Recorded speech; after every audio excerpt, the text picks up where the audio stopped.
Stuart Smith, I'm constituent. I have a simple question that probably is a complex answer. I go down the road every so often down the end of my street, in a bumpy road, and I go for a bond issue. It says Rhode Island taxpayers who contribute all kinds of money, gasoline taxes, have a matching bond issue with the federal government. And then I have a report that comes out that says 30%, 40% of the bridges are faulty.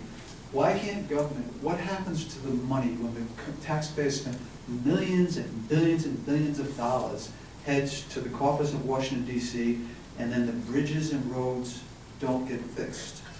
Where does the money go?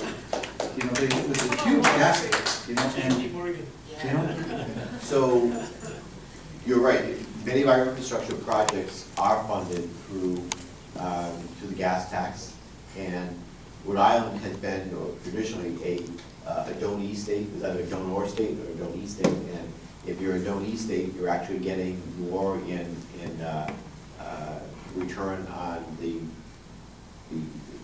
gas tax that you're actually sending to Washington. So we've done pretty well over the years.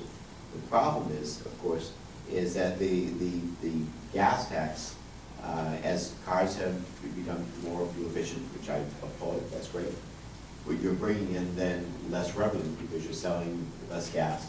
And we have not had a sort of a cost of living adjustment over the years that would more properly fund roads and bridge projects.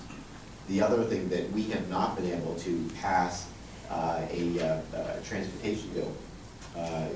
Traditionally, every 5 or 6 years, we pass a transportation bill that would properly fund our roads and bridge projects. We have not been able to do that in the last several years now.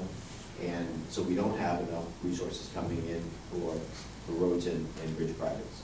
So we have been fortunate to get some federal dollars coming in through additional appropriations for they call them title grants, and there's special grants, competitive grants that have been set up that the Department of Transportation funds special projects with.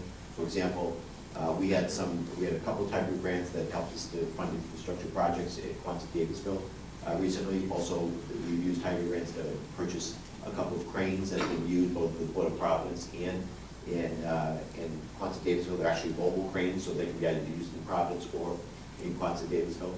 And that's going to help bring in additional cargo, so more business opportunities for our state, and also hopefully a job creator for the state. And then the other Tiger grant that recently came in is for downtown Providence, rebuilding the I-95 viaduct going through downtown Providence right next to Providence Place Mall. So that was at the groundbreaking the other day. That project is underway. So it will be a combination of both state and federal dollars that will help rebuild those sections of I-95 that are right next to the Providence Place Mall. They had a 50-year lifespan. They've already exceeded that lifespan. And so those have to come down, and they are. And once they are rebuilt, it's going to have kind of a 75-year lifespan. But those projects are creating jobs. There'll be thousands of jobs that will be created as a result. But clearly, Rhode Island's infrastructure is crumbling, just like every other state in the country. I wish I could get my colleagues on the other side of the aisle in Washington to understand that we need a bipartisan collaborative effort to pass a highway bill that properly funds those roads and bridge projects.